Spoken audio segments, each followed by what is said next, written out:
1 अगस्त से। कृष्ण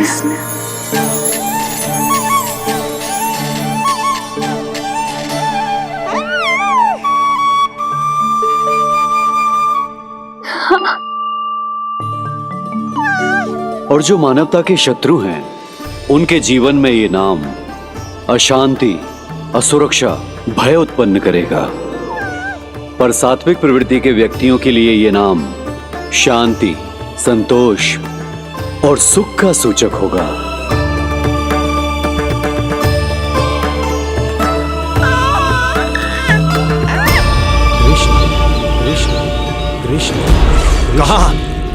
कहां से आ रही है ये ध्वनियां? कहां से आ रही है ये ध्वनियां?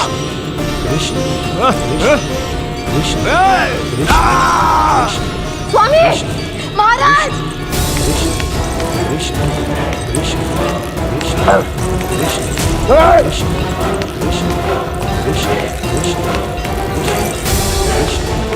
कैसी ध्वनि महाराज?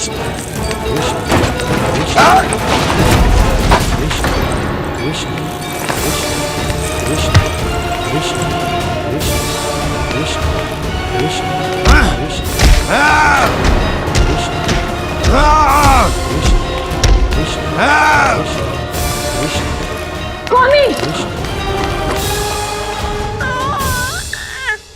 कृष्ण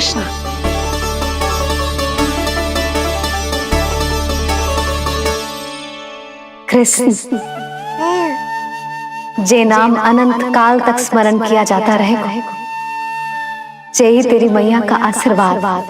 संसार मुझे कृष्ण बुलाए या नीलमणि कहकर पुकारे, मैं रहूंगा तो बस यशोमती मैया का नंद लाला।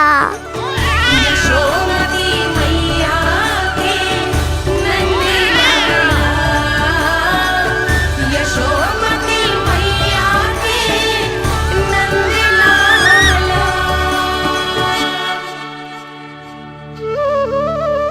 गुरुदेव, आपने मेरे लल्ला को इतना प्यारा नाम दियो है, उसके लिए आपका बहुत बहुत धन्यवाद। एक बार गोपियों को पता चलेगा तो देखना कैसे रटने लगेंगी मेरे लल्ला का नाम। इससे पहले कि आप सब बाहर जाकर किसी और को बताएं, एक कर्मकांड शेष है। नामकरण के बाद पिता को आशीर्वाद के रूप में कुछ न कुछ उपहार बालक को अवश्य देना चाहिए।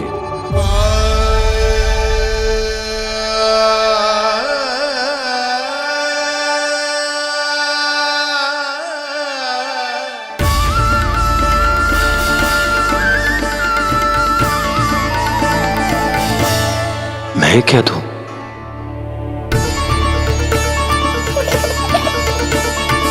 वासुदेव मेरे शिष्य हैं और उनकी अनुपस्थिति में यह दायित्व मैं निभाऊंगा।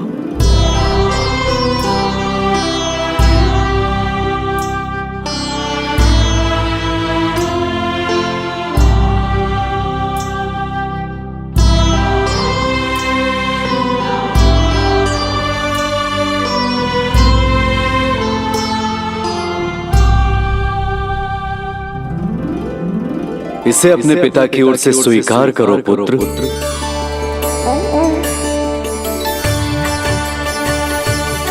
कल्याण हो।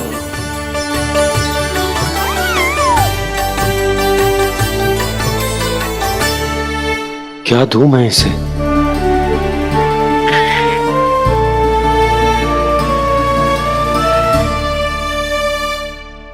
आप सोच क्या रहे हो?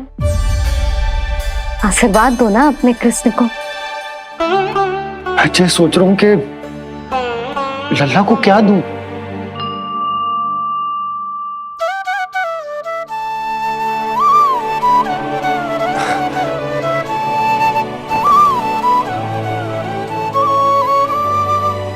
लल्ला,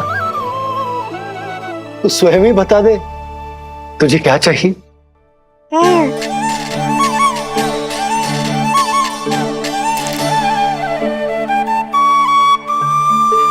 देखो जी, लल्ला ने ही आपकी उलझन समाप्त कर दी।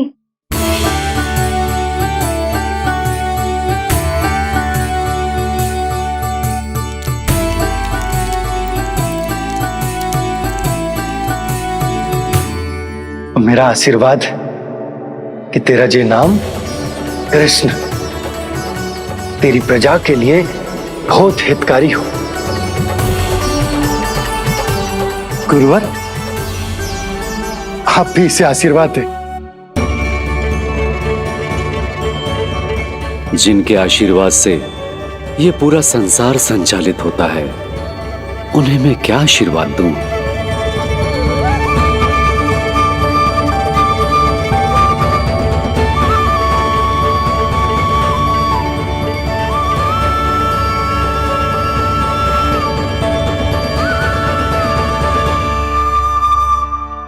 आपने तो मुझे मेरा नाम दिया है ऋषिवर।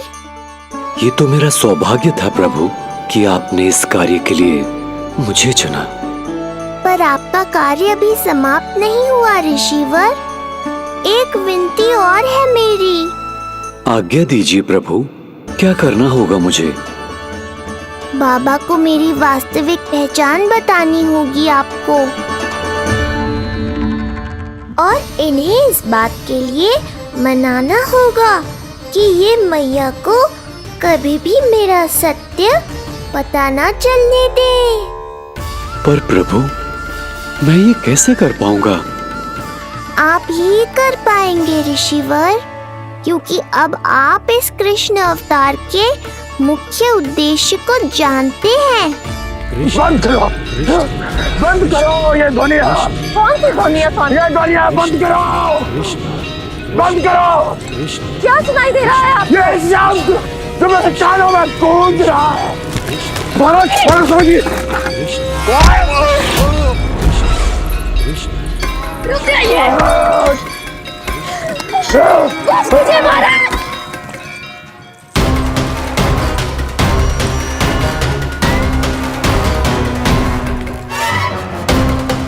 आप भूल रहे हैं कि आप मथुरा नरेश है, कंस है आप। और किसी भी व्यक्ति, वस्तु या घटना से महाराज कंस इतने व्यथित नहीं हो सकते कि वो सुदबुद्ध खो बैठे। स्वयं को संभालिए महाराज। बंद हो गई, बंद हो गई, बंद हो गया वो स्वर, बंद हो गई वो ध्वनिया। रफी, यूं मत सोचना कि मैं तुम्हें सुन नहीं रहा था। तुम सत्य कह रही हो।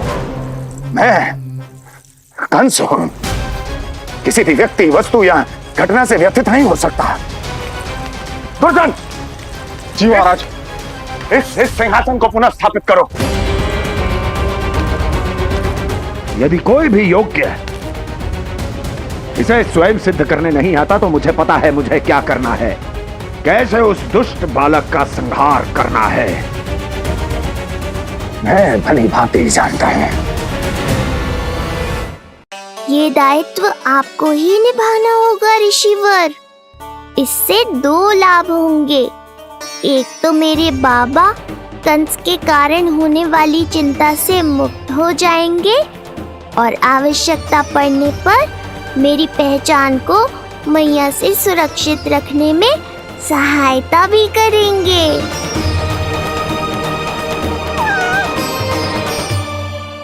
नंदराज, अब बलराम और कृष्ण दोनों को भूख लग गई होगी।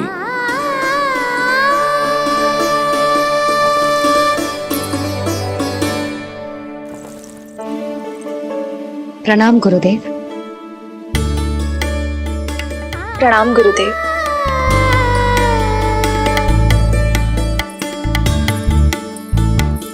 गुरुदेव, अब आप भी विश्राम कर लीजिए। नहीं नंदराज, मुझे शीघ्र ही मथुरा पहुंचना है। राजा वासुदेव और रानी देवकी मेरी प्रतीक्षा कर रहे होंगे। पर इससे पहले कि मैं जाऊं, मुझे आपको कुछ बताना है।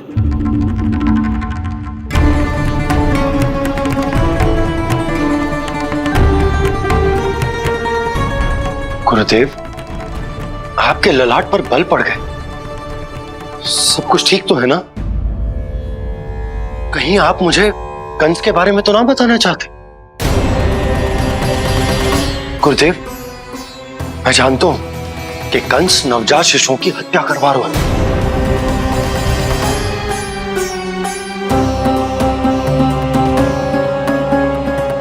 कंस नहीं, कृष्ण के बारे में कुछ कहना है मुझे।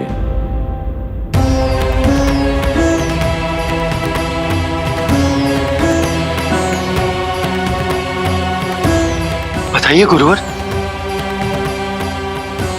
मैं एक ऐसा सत्य बताने जा रहा हूं नंदराज, जो है तो वरदान, पर उसे स्वीकारना आपके लिए बहुत कठिन होगा। गुरुदेव, आप जो कह रहे हैं वो मैं समझ ना पा रहा हूं। बताइए ना।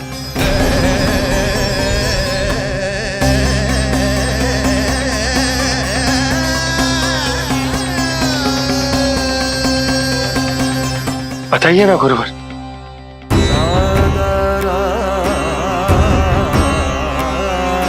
सत्य यह है नंदराज, कृष्ण राजा वासुदेव के पुत्र हैं। कृष्ण राजा वासुदेव के पुत्र हैं। कृष्ण राजा वासुदेव के पुत्र हैं।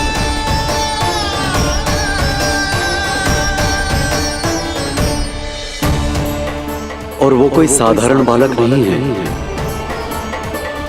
स्वयं श्री हरि विष्णु के अवतार हैं। और वो कोई साधारण बालक नहीं है, स्वयं श्री हरि विष्णु के अवतार हैं।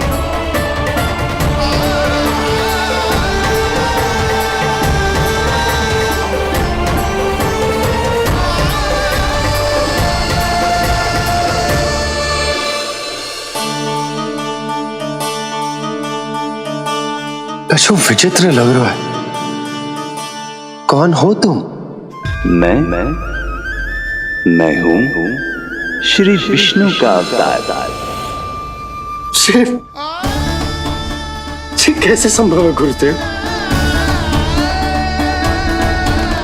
वो तो नन्हा सा बालक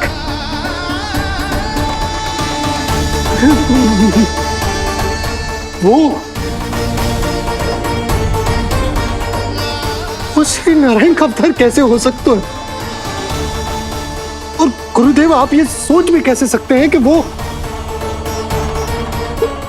मेरा लल्ला वसुदेव भैया का पुत्र है? यही सत्य है नंदराज, पिछले जन्म में मिले वरदान का फल है ये।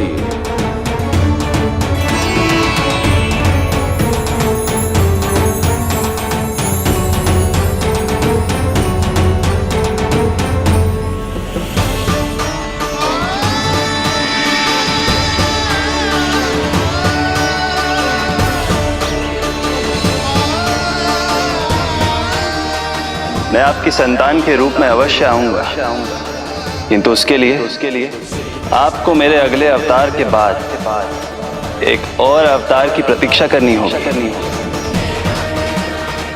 क्योंकि अगले जन्म के लिए मैं पहले ही ये वरदान माता देवकी को दे चुका हूं। इस समय मैं विवश हूं, किंतु मैं आपको वचन देता हूं, आपकी संतान बनकर अवश्य आऊंगा। प्रभु, श्री हरि को अपने सामने देखकर मेरी व्याकुलता का बांध टूट गया है। 2 जन्म बहुत बड़ा समय होता है स्वामी। अपने पुत्र के रूप में हरि को गोद में खिलाने के लिए अब मैं और 2 जन्मों तक प्रतीक्षा नहीं कर सकती। धरा!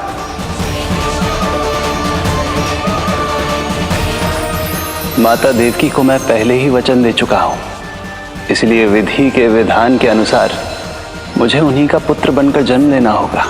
किंतु आपकी आतुरता का अनुभव करने के बाद अब मैं भी आपका स्नेह पाने से स्वयं को और वंचित नहीं रख सकता। ये जो भी हो रहा है प्रभु की ही लीला है। कृष्ण के जन्म के तुरंत बाद भगवान विष्णु के आदेश पर वासुदेव जी के यहां आना पड़ा और आपकी और रानी यशोदा की पुत्री को अपने पुत्र के साथ बदलना पड़ा। और इस तरह कृष्ण आपके और रानी यशोदा के पुत्र बन गए।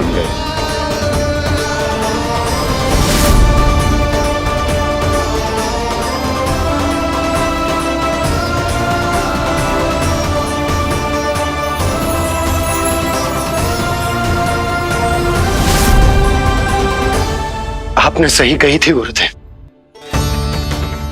कि सुनने में तो वरदान ही लगता, पर इसे स्वीकार करना होता ही कठिन।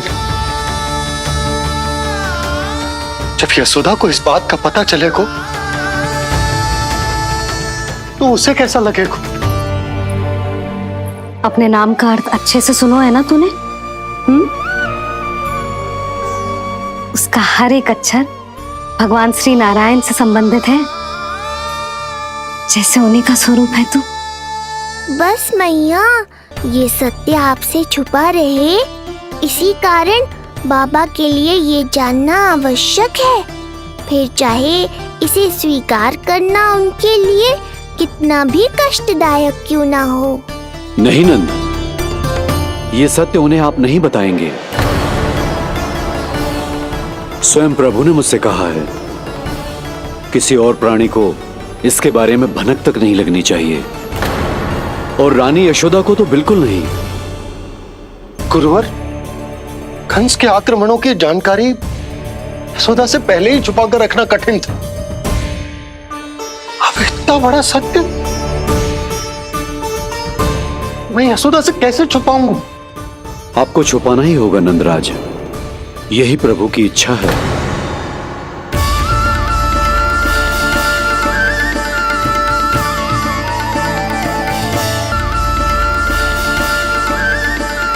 और क्यों गुरुवर? ताकि नारायण अपनी मैया की ममता का अनुभव कर पाए।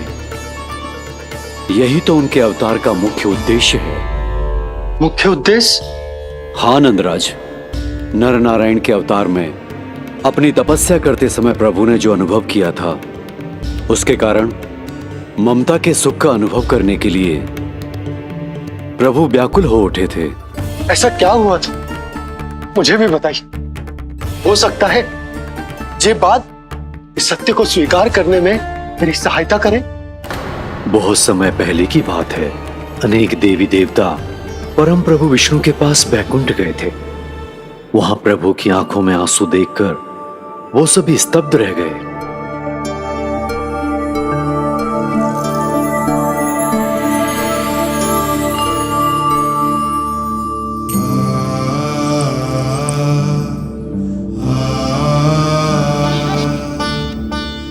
प्रभु, आपकी आंखों में आंसू?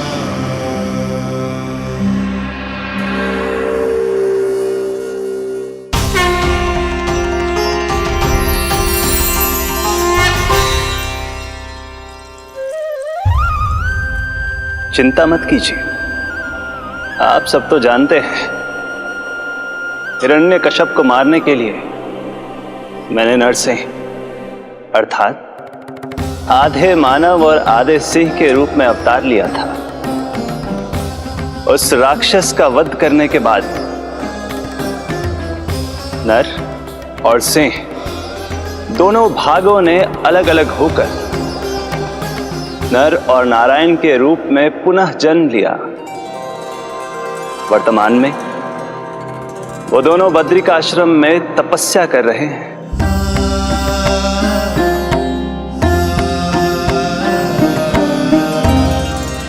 आज उन दोनों ने कुछ ऐसा देखा जिसने मुझे भी भावुक कर दिया।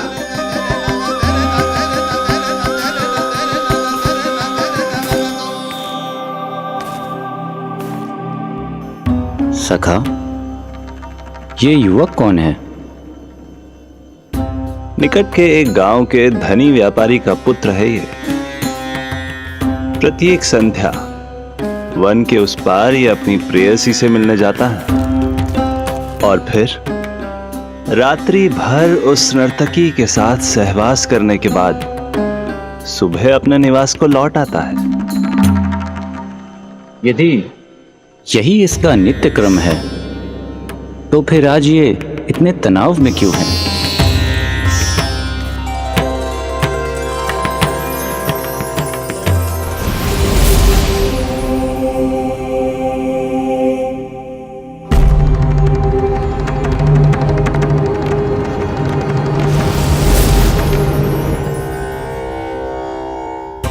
कल रात्रि प्रेम क्रिया के मध्य उस नर्तकी ने इससे पूछा, ये सबसे अधिक प्रेम किससे करता है? जब इसने कहा तुमसे, तो वो बोली, तुम्हें अपने प्रेम को सिद्ध करना होगा। अपनी मां के हृदय को उसके तन से अलग कर मुझे सौंपना होगा। मां का हृदय?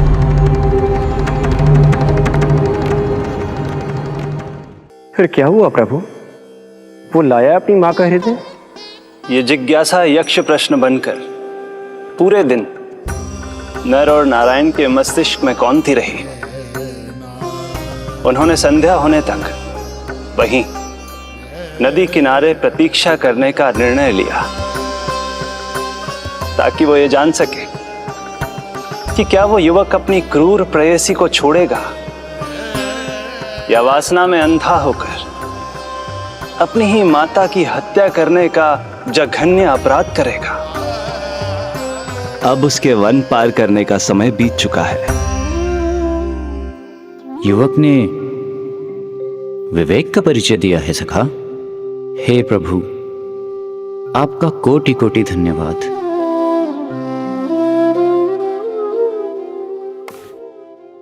सखा,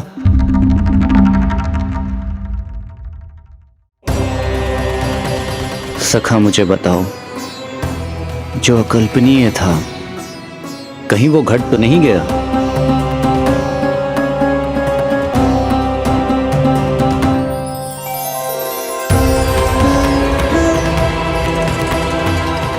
जब इस युवक की मां को इसकी प्रेयसी की क्रूर मांग के बारे में पता चला, तो जो उसने किया वो इस समस्त संसार में केवल एक मां ही कर सकती है।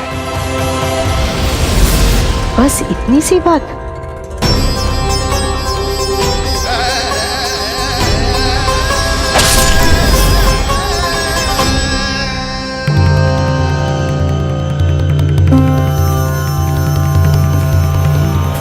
संभाल के मेरे बेटे, कहीं चोट ना लग जाए तुझे। संभाल के मेरे बेटे, कहीं चोट ना लग जाए तुझे। संभाल के मेरे बेटे, कहीं चोट ना लग जाए तुझे। ये तो उसकी मां की पुकार है। मां, मैंने क्या कर दिया मां? मां!